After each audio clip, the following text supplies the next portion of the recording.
Hello everyone, my name is Kid Lee and welcome to my review of Anthem. Now if you're a normal viewer of this channel, you'll know that I don't do a lot of reviews, but for this game I was compelled to do so. I've been asked by many members of the community to go ahead and put this together for a couple different reasons. One being because I do cover a lot of BioWare games, people want to know what I think. And two, the fact that there's actually a lot of false information out there about this game, and people want to know what's really going on. So let's go ahead and jump right into it.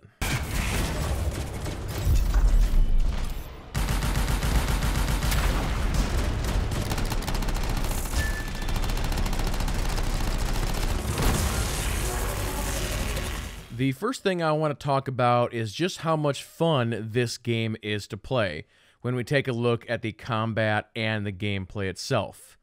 As I'm sure many of you have already heard, a lot of people have been saying this is the Iron Man video game, and they're absolutely right. This is probably the closest we'll ever get to actually having an Iron Man-based video game.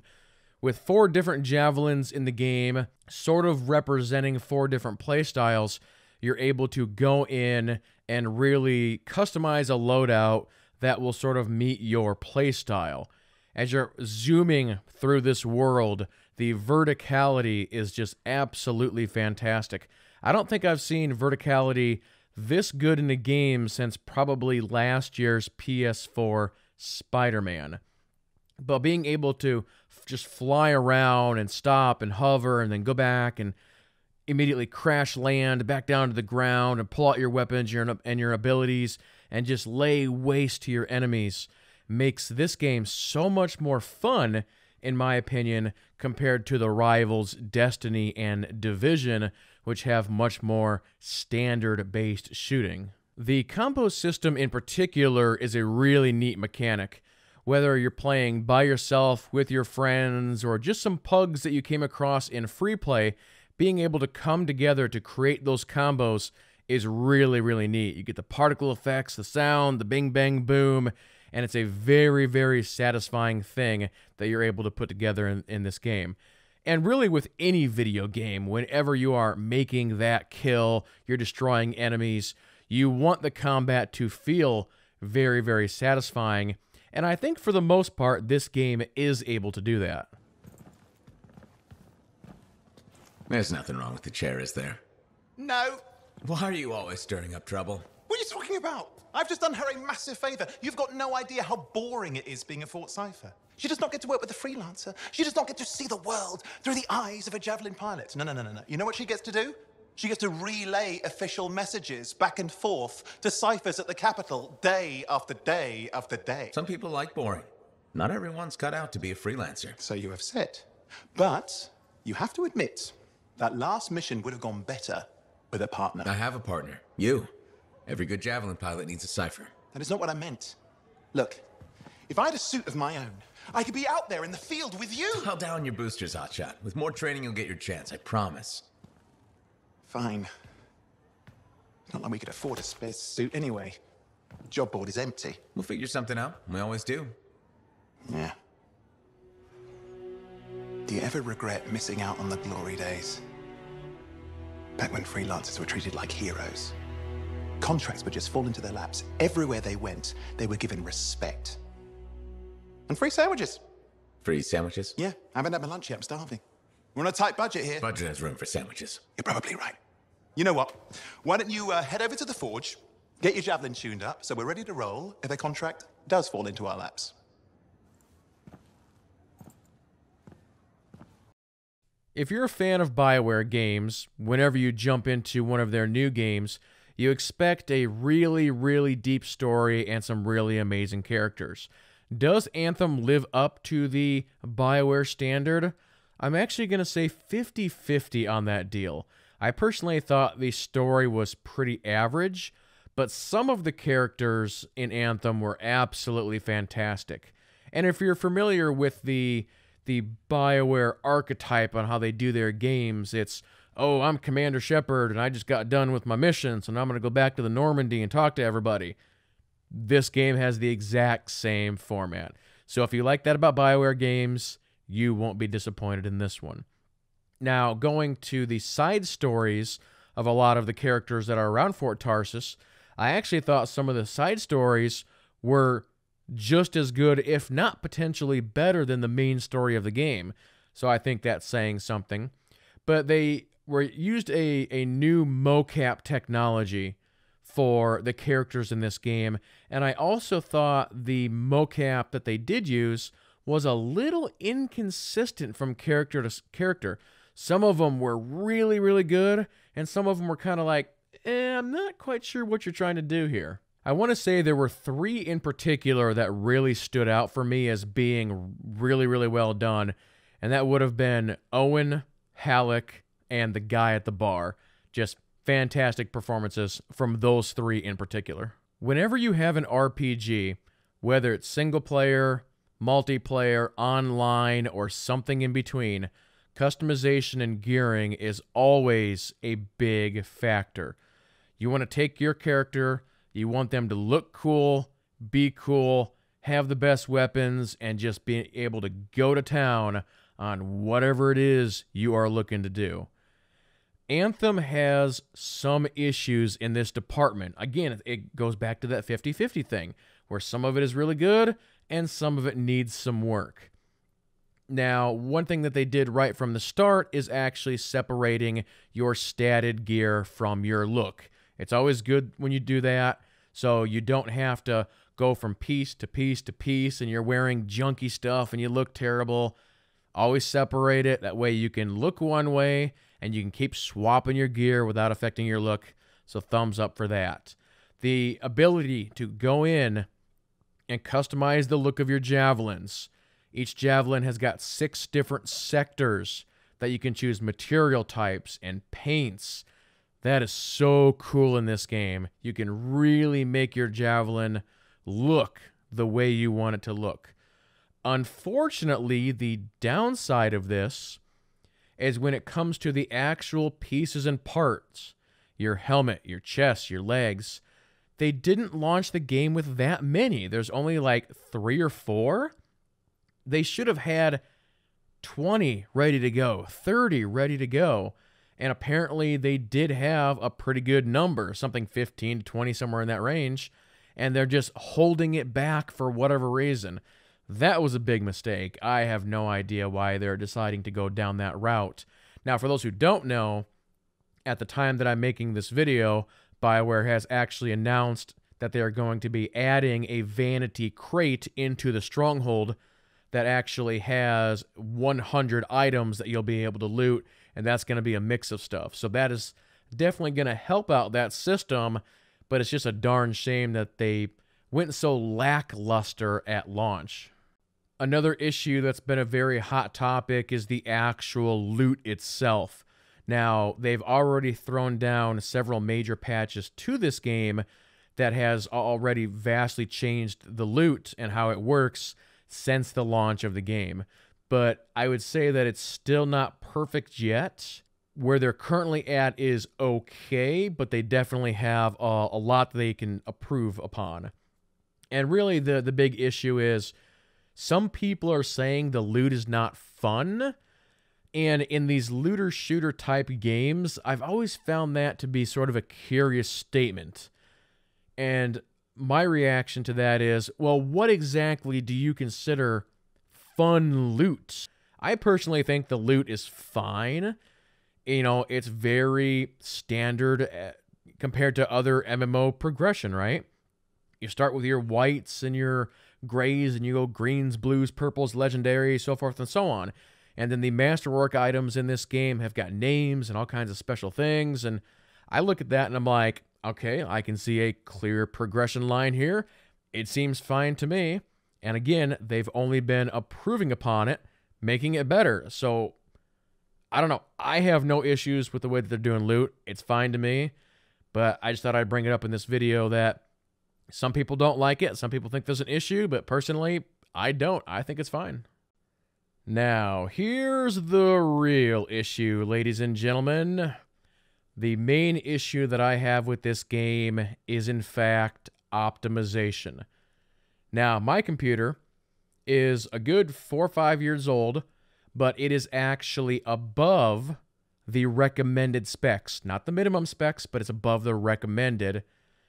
And out in the game world, I have a heck of a time trying to stay anywhere near 60 FPS. In the fort, I'm lucky if I can get 30. So there is something seriously wrong with this game when it comes to optimization. I personally don't know anybody who has told me, oh yeah, this game runs great. Yeah, I'm 100 FPS all the time, max graphics. It's like, no one is getting that I'm aware of. And the game's also got a lot of bugs and other issues. Now, before we go too deep into this, there's a fact that I think a lot of people are forgetting, and that is these MMO-style games, or games as a service, as they call it. I hate to tell you, but none of them have ever launched clean. Even if you look at the direct competitors to Anthem, which is your Destinies and your Divisions. Again, at the time I'm making this video, Division 2 is not out yet, so that one could, in theory, be the first one that actually launches clean. We will see. But up until this point, all of these games launch with issues, and it's just part of the game. And again, I understand that. I also have major issues with this. As I said, optimization is my #1 problem with this game. But they've been doing a pretty good job fixing the bugs. There's been multiple patches, big ones and small ones, so BioWare seems like they're very committed to getting these issues fixed. But when you throw out the other things we've already talked about in this video, bugs and optimization are by far the biggest issues with this game at this time. As I have been following and playing this game, it has become more and more clear to me that this game was not ready for launch on the 22nd. I think that EA came in, they gave them that firm date, and they basically said, we don't care if it's not ready, this game is coming out on the 22nd.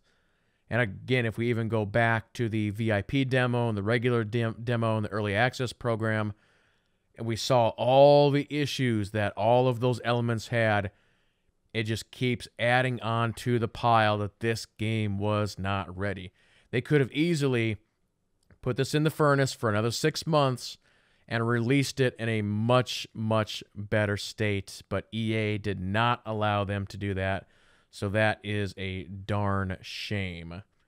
Now, flipping things around a little bit, and one of the main reasons why I'm making this video, in my intro I sort of talked about this, that people wanted my opinion, and they couldn't sort of discern between some of the false info that is currently out about this game. Unfortunately, as I'm sure many of you know, EA has a very bad reputation for things, and that has created a bandwagon of people who simply go from EA game to EA game, just hating on it just to hate it. If there's one little bad piece of info, it's like, oh, there's this bug. Then it just blows up completely, just out of proportion on some of these things. Now, in addition to that, a big issue that we had with this game is we had people who were releasing their final reviews before the game was even released. And that also threw a lot of people off. Now, when there's different kinds of games out there, there are different kinds of review processes that need to be upheld.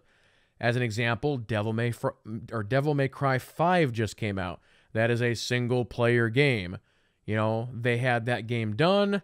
You know, the media outlets like IGN got that game in advance so they could play it and have their review out, you know, either on time or before the game is released. For something like that, that is fine. But whenever you have a big MMO-style game, games for a service game, you have to wait until day one before you start doing your review process, because anything before that doesn't count. The game's not out yet. It hasn't got the day one patch, and you just move on from there. So again, Anthem's been out for what? A couple of weeks. I'm just now doing my review. As I said, the game has had major patches, major changes that have already changed what a lot of those reviews have said. Those reviews are just completely out of date at this point. And I'm sure, you know, a few months from now, my review will also be out of date. But just sort of adding fuel to the fire is what a lot of these people were doing. And that's one reason why this game has got so much hate behind it. It was sort of like the perfect storm. It's like EA is coming in with this new IP, and the bandwagon people were just following it. And then you have BioWare involved, a company that people absolutely love, a company that people grew up with, and they're mixed in with this. And so it was just a big firestorm of just nonsense, absolute nonsense. So with that, ladies and gentlemen, it is time for my final review. Going over everything very quickly here. I think this game is a ton of fun to play. I love the gameplay. I love the combat. It is very unique in what it does regarding that Iron Man suit type combat. The story is very average with fantastic characters. The customization is good and is only going to get better over time. Gearing is currently okay, and they are currently working on making that even better. Again, my number one issue is optimization. I feel like the game runs very, very poor, but is still in a playable state, so don't get me wrong on that. A ton of bugs, as these online games tend to have. They've been working on it, making it better. So my final verdict on this, 1 to 10 scale, 10 being super awesome, amazing, 1 being Fallout 76, 5 being average. I did struggle with my score on this one a little bit. It's like, where do I go? And I think in its current state, and that's how you have to do this, its current state, I'm going to rate this slightly above average at a 6 out of 10. The gameplay and combat raise the mark a little bit, and then the characters within this game raise it a little bit more. So there you go, ladies and gentlemen. My final verdict for Anthem is going to be a 6 out of 10. Hopefully this video helped you guys out.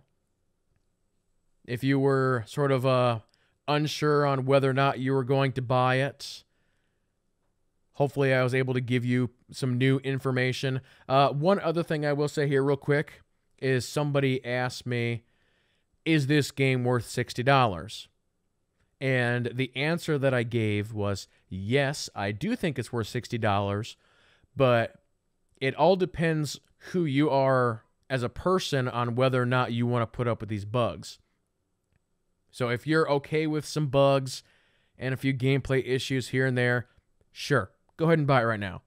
But if you're somebody who's like, you know what, I'd rather see the game in a more complete state, then I'd recommend that you wait 4 months, 6 months, you know? Just keep an eye on it, and we'll see when it gets better, right? So there you go, ladies and gentlemen. That's going to go ahead and do it for this one. I would love to hear what you think about this one, so please leave a comment down below this video. That'll go ahead and do it. Thank you all so much for watching. Everybody keep playing, have fun, and we'll see you next time.